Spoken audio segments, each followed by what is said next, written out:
একটা হলো যে আমরা হজের পরে যেন আর ভুল না করি, আর এই জন্য ভুল কি আর সঠিক কি এটা জানা আমাদের জন্য সবচেয়ে বড় ফরজ। এই জন্য তলাবুল ইলমি ফারিদাতুন, আল্লাহ কোরআনে প্রথম বলে ইকরা, আর এই ইকরাটা শুরু হবে আল্লাহর কোরআন এবং রাসূলুল্লাহ সাল্লাল্লাহু আলাইহি ওয়াসাল্লামের হাদিস জানার মাধ্যমে। প্রতিটি মুমিনই জানার চেষ্টা করবে, কোরআন পড়বেন, তরজমা পড়বেন, হাদিস পড়বেন, তরজমা পড়বেন, এর পাশাপাশি উলামায়ে কেরামের বইপত্র পড়বেন এবং আলেমদেরকে প্রশ্ন করবেন। আমরা কোরআন হাদিস পড়ার অনেক কিছু বুঝবো না, মনের ভিতরে প্রশ্ন আসবে, আলেমদেরকে প্রশ্ন করবেন, তার বিষয়টা সুস্পষ্ট হবে। কিন্তু প্রকৃত তাকওয়া অর্জন করতে গেলে কোরআন সুন্নাহ, আল্লাহ এবং তার রাসূল সাল্লাল্লাহু আলাইহি ওয়াসাল্লামের সাহচর্য বাদ দিয়ে শুধু আব্দুল্লাহ জাহাঙ্গীর বই পড়ে তাকওয়া অর্জন করার চিন্তা মোটেও ঠিক নয়, এটা হয় না। এর দ্বারা আমরা সঠিক তাকওয়া করতে পারবো না, সঠিক ইলম পাবো না। দ্বিতীয় যে বিষয়টা আমরা শুরু করেছিলাম ওটা শেষ করেই আমরা শেষ পয়েন্টে যাব, সেটা হলো যে হজের ভিতরে সবচেয়ে বড় জিনিস হলো বান্দার হক।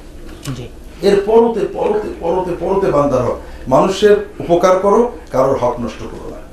এবং হারামের বিষয়টাও তাই, যে যে হারাম আমরা বলি যে মক্কা হারাম, মদিনা হারাম, হারাম মানে কি, যেখানে মানুষের কোনো জিনিস গ্রহণ করা যাবে না, মানুষকে গালি দেওয়া যাবে না, রাগ করা যাবে না, হক নষ্ট করা যাবে না। আল্লাহ রাসূল সাল্লাল্লাহু আলাইহি ওয়াসাল্লাম বিদায় হজে এই জিনিসটা মনে করে দিয়েছিলেন। বিদায় হজের মূল প্রশ্ন ছিল তার এইটা যে আজকে কোন তারিখ, কোন মাস, কোন শহরে তোমরা আসো। আজকের মাসটা যেমন মহাপবিত্র, আজকের দিনটা যেমন মহাপবিত্র, আজ এই মক্কার শহরটা যেমন মহাপবিত্র, হারাম দিমাউকুম ওয়া আমওয়ালুকুম ওয়া আরাদুকুম হারামুন কাহুরমাতি ইয়াউমিকুম হাযা ফি বালাদিকুম হাযা ফি শাহরিকুম হাযা। সুবহানাল্লাহ, আল্লাহু আকবার।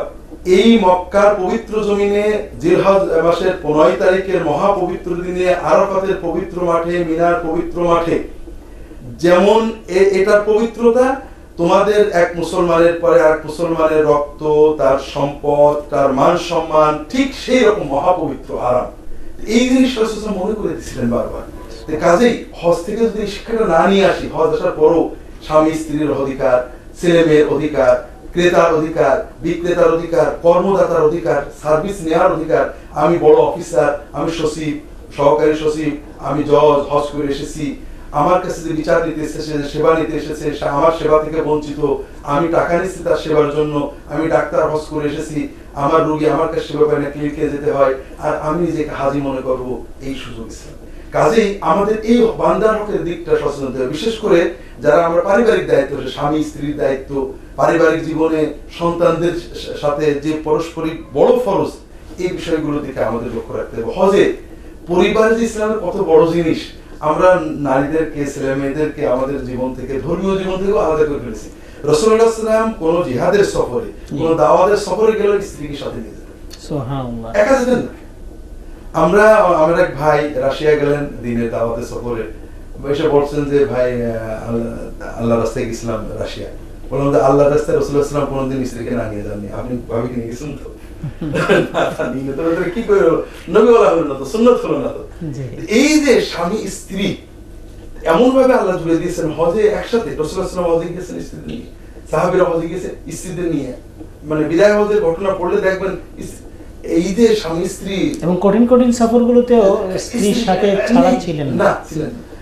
এই যে স্বামী স্ত্রী যে পারস্পরিক দায়িত্ব, মমতা, ভালোবাসা, সন্তানদের প্রতি যে দায়িত্ব, এগুলো সবচেয়ে বড় ফরজ। এটা আমাদের প্রত্যেকেরই আছে, কাজে এদিকে সচেতন হতে হবে। এরপরে আমরা হজ করে আসলাম, আমাদের সন্তানরা যেন এই দিন ধরে রাখে, এমন যেন না হয় আমার হজটা আমার সন্তানের বদ আমলে নষ্ট হয়ে গেল। বর্তমানে যেটা আমরা দেখছি, অনেকে হজের সময় আমাদের কাছে আফসোস করছেন, ছেলে মানুষ হচ্ছে না। এই যে ছেলে মানুষ হচ্ছে না, মেয়ে মানুষ হচ্ছে না, এটা নিঃসন্দেহে পরিবেশের দোষ। তবে আমাদের কিছু দায়বদ্ধ করণীয় রয়েছে। পিতা মাতা যদি সময় মতো তাদেরকে এইভাবে আল্লাহর দ্বীনের সাথে জড়িয়ে মানুষ করেন, তাহলে হয়তো অনেক সময় এটা ভালো ফল দেয়। সমাজের প্রতি, মানুষের প্রতি, কর্মচারীর প্রতি, কর্মদাতার প্রতি এই যে আমাদের দায়িত্বগুলো, হজ যেটা শেখালো যে আল্লাহর সন্তুষ্টির দিকে তাকিয়ে কারোর সাথে ঝগড়া করবে না। বাড়ি এসে স্বামী স্ত্রী ঝগড়া বেঁধে গেল, কর্মচারী ঝগড়া বেঁধে গেল, তাহলে আমাদের তো হজের তাকওয়া থাকলো না। এই বিষয়টা বুঝতে হলেও কোরআন লাগবে। আসলে সত্যিকারের তাকওয়া রাসূলুল্লাহ সাল্লাল্লাহু আলাইহি ওয়াসাল্লামের জীবনে যদি হাদিসগুলো পড়ে কোরআন তাহলে বুঝবো যে আমরা যেগুলোকে তাকওয়া মনে করি, শবে বরাত, শবে কদর, শবে মেরাজ, পাগড়ি, টুপি, মাকরুহ, মুস্তাহাব, খাওয়ার বসা, এইগুলোর চেয়ে যে অনেক বেশি গুরুত্বপূর্ণ পিতা মাতা স্বামী স্ত্রী পাড়া প্রতিবেশী, মানে আমরা খাওয়ার সময় দস্তরখানের যে গুরুত্ব দিই তাতে কয়েক কোটি গুণ বেশি গুরুত্ব হলো যে আমার প্রতিবেশী খেয়েছে কিনা, আমার শ্রমিক খেয়েছে কিনা, আমি সবার অধিকার আদায় করেছি কিনা। এই জিনিসটা সত্যিকার উপলব্ধ করতেই কোরআন এবং হাদিস সরাসরি নিজে পড়তে হবে। আলহামদুলিল্লাহ। তৃতীয় যে বিষয়টা, তাহলে একটা হলো আমাদের সঠিক ইলম অর্জন করতে হবে, আল্লাহ এবং তার রাসূলের সাহাবত, পাশাপাশি আলেম ওলামা নেককার মানুষের সহবতে থাকতে হবে নিয়মিত তাকওয়া ধরে রাখতে। দ্বিতীয় হলো বান্দার হকের তাকওয়াটা হাদিস শরীফের ভিতরে আসতে হবে, তা না হলে পাপ বেশি হবে। আল্লাহর হকের হজেও আল্লাহর হক সহজে মাফ হয়, বান্দার হক মাফ হয় না। আর বান্দার হক মাফ হয় কি করে? অনেকে মনে করেন কোন কোন জাল এবং জয়ীফ হাদিসে আসছে হজে বান্দার হক মাফ হয়। বান্দার হক যদি হজে মাফ হয় তাহলে তো খুব ভালো কথা, আমরা কোটি কোটি টাকা লুটপাট করব, মানুষের টাকা সব লুটপাট করে খেয়ে হজ করে আসবো, আবার আচ্ছা আল্লাহ তাআলা কি যে যার টাকাটা মেরে দিলাম তার রব না তিনি? অবশ্যই। কাজে এমন কি হতে পারে যে আল্লাহ তার এক বান্দার জন্য আরেক বান্দার হক নষ্ট করে দেবে? এটা তো কোনো সুযোগ, আল্লাহর আদালত, আল্লাহর আদালতে তো এটা সম্ভব না। কাজেই এগুলোর দিকেও আমাদের গুরুত্ব দিতে হবে যে আমরা যেন বান্দার হকের দিকে লক্ষ্য দিই। তৃতীয় যে বিষয়টা সর্বশেষ আমাদের জরুরি বুঝতে হবে যে আমরা তাওহীদ এবং সুন্নতের মার্কাজে গেছিলাম, তাওহীদ এবং সুন্নতের মার্কাজে গেছি। লা ইলাহা ইল্লাল্লাহর যে দাওয়াত দিয়ে ইব্রাহিম আলাইহিস সালাম ঝান্ডা তুলিয়েছিলেন, সেইখান থেকে সর্বশেষ তাওহীদ লা ইলাহা ইল্লাল্লাহ মুহাম্মাদুর রাসূলুল্লাহ আলাইহি আফদালুস সালাতু ওয়াত তাসলিম দাওয়াত শুরু হয়েছিল। এই মক্কা শরীফ মদিনা শরীফ জিয়ারত করে আসার পরেও যদি আমাদের তাওহীদে ঘাটতি থাকে, শিরকে লিপ্ত হই, আমাদের সুন্নতে ঘাটতি থাকে, বেদাতে লিপ্ত হই, তাহলে আর এই সফরের কোনো মূল্য থাকবে না। আলহামদুলিল্লাহ। শুনবো এখান থেকে একটা বিরতিতে যেতে হচ্ছে। দর্শক দেখছিলেন সুন্নাহর আলোকে মুমিন জীবন অনুষ্ঠান। হজের বোধহয় 6 মাস পরে যে আজমির শরীফে যাচ্ছি, হজের পরে, তাই বললাম যে সেটা তো ঠিক, প্রাইমারি স্কুল পাস করে এখন ইউনিভার্সিটি ভর্তি হবেন। আমরা বাংলাদেশের মুসলমান তাওহীদ এবং সুন্নতের গুরুত্ব বুঝি না। রাসূলুল্লাহ সাল্লাল্লাহু আলাইহি ওয়াসাল্লাম রওজা শরীফ যেটা আমরা রওজা বলি, রওজা হলো মসজিদে নববীর অংশটুকু, তার কবর শরীফ, তার হুজরা শরীফ, এগুলো জিয়ারত করে আসার পরে এর চেয়ে বড় কোথাও যাওয়া যেতে পারে এই চিন্তা যদি মুমিনের কোনো বরকত লাভের উদ্দেশ্যে, তাহলে তো আর দিন থাকলো না। আরেকজন বলছেন যে আমি প্রতি বছর হজে যাই, এটা হলো আখিরাতের জন্য, আর আজমির শরীফে যাই দুনিয়ার জন্য, দুনিয়ার ব্যবসার বরকতের জন্য। যে আমরা মনে করি আবু জাহেল বোধহয় আল্লাহ মানত না, ইব্রাহিম আলাইহিস সালামের কওম এবং রাসূলুল্লাহ সাল্লাল্লাহু আলাইহি ওয়াসাল্লামের কওম সবাই আল্লাহ মানত। কোরআনে বারবার বলা হয়েছে তারা এক আল্লাহ মানত, এক আল্লাহর ইবাদত করতো, হজ করতো, আল্লাহর কাছে দোয়া করতো, ডাকতো। তাদের শিরক একটাই ছিল, তাদের শিরকটা ছিল যে হজ আল্লাহর জন্য হবে, আল্লাহর জন্য উমরা হবে, কোরবানি হবে, আল্লাহ খুশি হবেন, এতে আল্লাহর খুশি। কিন্তু দুনিয়ার বরকতের জন্য, দুনিয়ার বিপদ-আপদ কাটানোর জন্য তোমার মিডিয়া লাগবে। আল্লাহর যারা মাহবুব বান্দা, ইজিব্রাইল, মিকাইল, আজরাইল, ইসরাফিল, ইব্রাহিম, ইসমাইল, মুসা, ঈসা, ইয়াবুসা, উকসা, নাসর, লাত, মানাত, উজ্জা, হবল, আল্লাহর ওলি, আল্লাহর নবী, আল্লাহর পয়গম্বর, আল্লাহর ওলি ফেরেশতা, এদেরকে ডাকতে হবে। এদেরকে মধ্যস্থ মেনে এদের কাছে ধর্ণা দিলে ওরা আল্লাহর থেকে আমাদের হাজত মিটিয়ে দেবে। এটা কোরআন কারীমে আল্লাহ বিভিন্ন জায়গায় বলেছেন। এই কারণে তারা শিরক করতো। আমরা একই রকম শিরকে লিপ্ত হয়েছি। আমার নিজের একেবারে প্রায় চোখের সামনের ঘটনা, বাইতুল্লাহ মুলতাজামে এক হাজি কান্নাকাটা করছেন পাকিস্তানি, যে আল্লাহ আমি খুব বিপদে আছি, ছেলের অসুখ, মেয়ের অসুখ, বিপদ আপদ কাটিয়ে দাও। পিছন থেকে আর এক হাজি, তিনি মুলতাজাম ধরবেন, ওই হাজি চলে গেলে এজন্য অপেক্ষা করছেন, তাকে বকছেন, এই হাজি তুমি কি করছো? কাবাগরের সাথে বেয়াদবি, কাবাগরে আসছো, বলো আল্লাহ জান্নাত দাও, মাফ করে দাও, তোমার ছেলের অসুখ, মেয়ের অসুখ, এজন্য তো পাক পাঞ্জাতন রয়েছে, মাজারে গেলেই তো হয়ে গেল।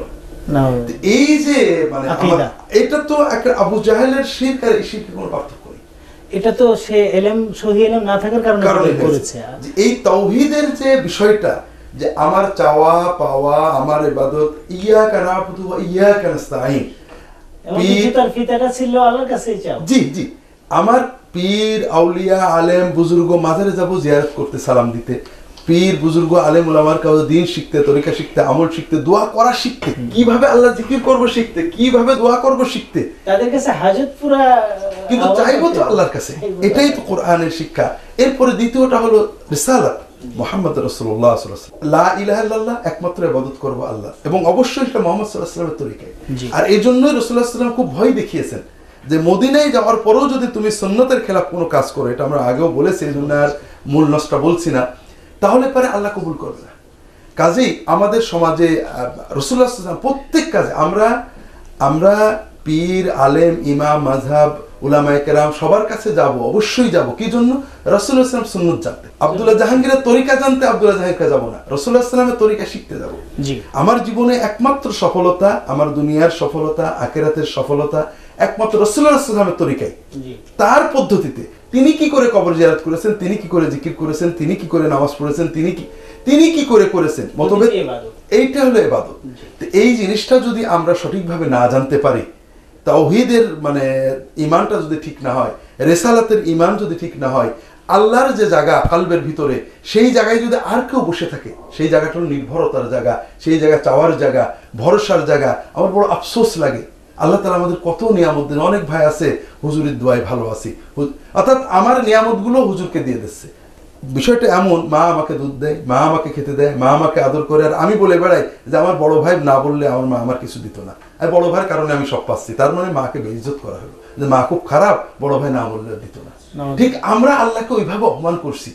তা আমার কৃতজ্ঞতা আল্লাহর জন্য, আমার চাওয়া পাওয়া নির্ভরতা আল্লাহর জন্য, আমার শুকরিয়া আল্লাহর জন্য, আমার ভরসা আল্লাহর জন্য। বাকি সবাই থাকবেন, সবাইকে আমরা শ্রদ্ধা করবো, ভালোবাসবো, তাদের কাছে তাদেরটা নেব, কিন্তু আল্লাহর জায়গায় কেউ বসবেন না। ঠিক রাসূলুল্লাহ সাল্লাল্লাহু আলাইহি ওয়াসাল্লামের জায়গায় আর কেউ বসবে না। আমার আদর্শ, আমার কদওয়া, একেবারে সব কিছুর ঊর্ধ্বে যাকে মানতে হবে, যার প্রতিটি কর্মই আমার আদর্শ, তিনি মুহাম্মদ রাসূলুল্লাহ। জি, উত্তম নমুনা। কিন্তু ওই জায়গায় যেন কেউ না বসে, ওখানে তিনিই থাকবেন, বাকি সবাইকে বিচার করব তাকে দিয়ে, তাকে, এর নাম হলো সুন্নাহ। তো এই দুটো জিনিস রাসূলুল্লাহ সাল্লাল্লাহু আলাইহি ওয়াসাল্লামের এই রওজা শরীফ, আমি এসে যে আমি বাকি জিয়ারতে গেছি, যে বাঙালি ওখানে মোতারজম বুঝাচ্ছে, সবার রাগ, ওরা ওহাবি সব নষ্ট করে দিল। তো বেচারাদের কাজ কি? তারা বলছে যে রাসূলুল্লাহ সাল্লাল্লাহু আলাইহি ওয়াসাল্লাম কি বলেছেন? রাসূলুল্লাহ সাল্লাল্লাহু আলাইহি ওয়াসাল্লাম কি তার কবরকে রওজা বলেছেন কোনোদিন? তিনি বলেছেন আমার মসজিদ রওজা। রওজা শব্দটা অবশ্যই বলেছেন, তিনি বলেছেন মা বাইনা কবরি ওয়া মিম্বারি, কবর দিয়ে বলেছেন মা বাইনা কবরি ওয়া মিম্বারি রওজা মিন রিয়াদিল জান্নাহ। আমার কবর এবং মিম্বারের মাঝখানে জায়গাটুকু রওজা শরীফ। আর আমরা বলছি না ওটা রিয়াদুল জান্নাহ, মানে উনি বলেছেন রওদা একটা বাগান, আমরা বলছি রিয়াদুল জান্নাহ অনেক বাগান। রওদাতুম মিন রিয়াদিল জান্নাহ, এইটা হলো রওদা। আর উনি নিজেই বলেছেন কবর, আমার কবর। হুজরা শরীফ বলা হয়, হুজরা অর্থাৎ আয়েশা রাদিয়াল্লাহু আনহার ঘর। তো আমরা মনে করি, যেমন একজন বলছে হ্যাঁ মক্কা মদিনা শরীফ বললেন না, এটা বেয়াদবি হলো। মানে আদব বেয়াদবের মানটা কি? যদি আমি বা আপনি হই তাহলে ঠিক আছে, আর যদি মুহাম্মদ রাসূলুল্লাহ সাল্লাল্লাহু আলাইহি ওয়াসাল্লাম, সাহাবায়ে কেরাম, তাবেঈন, তাবেঈন, চার ইমাম, এরা যদি হন, ওরা কোনো সময় শরীফ লেখেননি। মদিনা, মক্কাই তারা বলেছেন মদিনা তো রাসূল সাল্লাল্লাহু আলাইহি ওয়াসাল্লাম, সর্বোচ্চ মদিনা মুনাওয়ারা, মক্কা মুকাররমা, এটা তাবেঈন যুক্তি। তাও রাসূলুল্লাহ সাহাবীদের সময় ছিল না। মদিনা মুনাওয়ারা কথাটাও সাহাবীদের ইবারতে, মদিনা, তাবা, তয়বা, মদিনা তো রাসূল সাল্লাল্লাহু আলাইহি ওয়াসাল্লাম, আল মদিনা আন নাবাবিয়্যাহ, এইগুলো পাওয়া যায়। তারপরেও বড় যে সর্বোচ্চ বলা যেতে পারে যে মক্কা মুকাররমা, মদিনা মুনাওয়ারা, এগুলো তাবেঈনদের যুগে মাঝে মাঝে পাওয়া যায়, এরপর পাওয়া যায় না। তাহলে আদবের মানদণ্ড, ভক্তির মানদণ্ড যদি মুহাম্মদ রাসূলুল্লাহ সাল্লাল্লাহু আলাইহি ওয়াসাল্লাম, সাহাবায়ে কেরাম হন, যেটা আল্লাহ বলেছেন কোরআনে, আমাদের মানদণ্ড দিয়ে দিয়েছেন, যেটাও মদিনা থেকে আমাদের নিতে হবে। ওয়াসাবিকুনাল আউয়ালুনা মিনাল মুহাজিরিন ওয়াল আনসার ওয়াল্লাযীনা ইত্তাবাউহুম বিইহসান। সাহাবী তাবেঈনগণ আমাদের মডেল, তাদের ইত্তেবা করলেই আল্লাহ খুশি হবেন, রাজি হবেন, জান্নাত দেবেন। আমি হজে যে দেখে আসলাম, বিভিন্ন বাংলাদেশ নয় অন্য দেশের কিছু মাদানী কাফেলা আছে, মাদানী কাফেলা, সবুজ পাগড়ি পরা, আল্লাহু আকবার, বড় কষ্ট লাগে। রাসূলুল্লাহ সাল্লাল্লাহু আলাইহি ওয়াসাল্লাম কোনোদিন সবুজ পাগড়ি পরেননি। তারা এটাকেই মনে করে সুন্নতের আলামত। সবুজ পাগড়ির ব্যাপারে প্রচারিত হয় যে তিনি পরেছেন না। সাধারণ কথা আছে, তিনি সবুজ মানে জামা জুব্বার ব্যাপারে সবুজ রং পছন্দ করতেন, সাধারণই আছে। কিন্তু রাসূলুল্লাহ সাল্লাল্লাহু আলাইহি ওয়াসাল্লাম জীবনে কোনো সবুজ পাগড়ি পরেছেন একটা হাদিস নেই। কালো পাগড়ি পরেছেন অগণিত হাদিসে। পাগড়ি, সাদা পাগড়িও পাওয়া যায় না, সাদা পাগড়ি পাওয়া যায় না। অর্থাৎ বিষয়টা হলো পাগড়ি, যে কোনো রঙের পাগড়ি মুবাহ, সুন্নত আদায় হবে, পাগড়ি সুন্নত, কিন্তু রঙের সুন্নত কালোতে। কেউ যদি মনে করে যে কালো নবীজি পরেছেন, সবুজ, লাল, নীল, সাদা সব পরা যায়, আমি একটা পড়ছি, কোনো সমস্যা নেই। কিন্তু যদি কেউ মনে করে সবুজটা সুন্নত, সবুজের ভিতরে আলাদা সওয়াব বরকত আছে, সে তো নবীর সুন্নতকে মেরে ফেললো। রাসূলুল্লাহ সাল্লাল্লাহু আলাইহি ওয়াসাল্লাম কালো পরেছেন, কালোটা উঠে গেল, সবুজ চালু হলো, যেটা উনি জীবনে পড়েননি। এই যে সুন্নতের নামে, মদিনার নামে, মদিনার সবুজ গম্বুজ, কাঁধে আমি সবুজ পাগড়ি গম্বুজের মতো, এটা যুক্তি আবেগ অনেক আছে। যেমন যুক্তি একটা উদাহরণ দিই, মদিনায় রাসূলুল্লাহ সাল্লাল্লাহু আলাইহি ওয়াসাল্লাম হেঁটেছেন, আমি খালি পায়ে হাঁটবো। আমাদের দেশে অনেকে দরবারে গেলেও খালি পায়ে যায়, নবী যেখানে হেঁটেছেন আমি খালি পায়ে হাঁটবো, রাসূলুল্লাহ সাল্লাল্লাহু আলাইহি ওয়াসাল্লাম এখানে পা দিয়েছেন, সাহাবীরা খালি, এটা আবেগ, যুক্তি খুব ভালো, আবেগ আছে, এলিম নেই। রাসূলুল্লাহ সাল্লাম সাহাবীদের বলেননি যে তোমরা খালি পায়ে হেঁটো, আমাদের সাহাবী তাবেঈনরা খালি পায়ে হাঁটেননি, এমনকি মসজিদের ভিতরেও জুতো পায়ে নবীজি সাল্লাল্লাহু আলাইহি ওয়াসাল্লাম নির্দেশ দিয়েছেন যে তোমরা জুতো পায়েই নামাজ পড়বে, জুতোতে কোনো নাপাক না থাকে। তো এই যে আবেগ এবং এলেম, ইত্তেবা এবং অতিভক্তি, এটার দিকে আমাদের লক্ষ্য রাখতে হবে। আর এজন্যই আমাদের লা ইলাহা ইল্লাল্লাহু এবং মুহাম্মাদুর রাসূলুল্লাহ সাল্লাল্লাহু আলাইহি ওয়াসাল্লাম এই দুটো জিনিসের দিকে লক্ষ্য রাখতে হবে। হাজী সাহেবরা দুটো মার্কাজে দেখে আসছেন, রাসূলুল্লাহ সাল্লাল্লাহু আলাইহি ওয়াসাল্লাম সাহাবীদের জীবন সম্পর্কে কিছু ধারণা নিয়ে আসছেন, লা ইলাহা ইল্লাল্লাহর মার্কাজ কাবা ঘরকে দেখে আসছেন। এখন এই দুটো তাওহীদ এবং সুন্নতকে হৃদয়ে পূর্ণভাবে জাগরুক করতে আমাদেরকে বেশি করে কোরআন পড়তে হবে। কোরআন কিন্তু ইব্রাহিম আলাইহিস সালাম এবং নবীদের তাওহীদ এবং রাসূলুল্লাহ সাল্লাল্লাহু আলাইহি ওয়াসাল্লামের তাওহীদ ভালোভাবে এনেছে, তাকে অর্জন করতে হবে। রাসূলুল্লাহ সাল্লাল্লাহু আলাইহি ওয়াসাল্লামের জীবনী পড়তে হবে, সহিহ সাহাবীদের জীবনীগুলো পড়তে হবে। এভাবেই আমরা আমাদের হজকে মরণ পর্যন্ত বয়ে নিয়ে যেতে পারবো। আমিন, আল্লাহ কবুল করুন। স্যার আপনি কষ্ট করে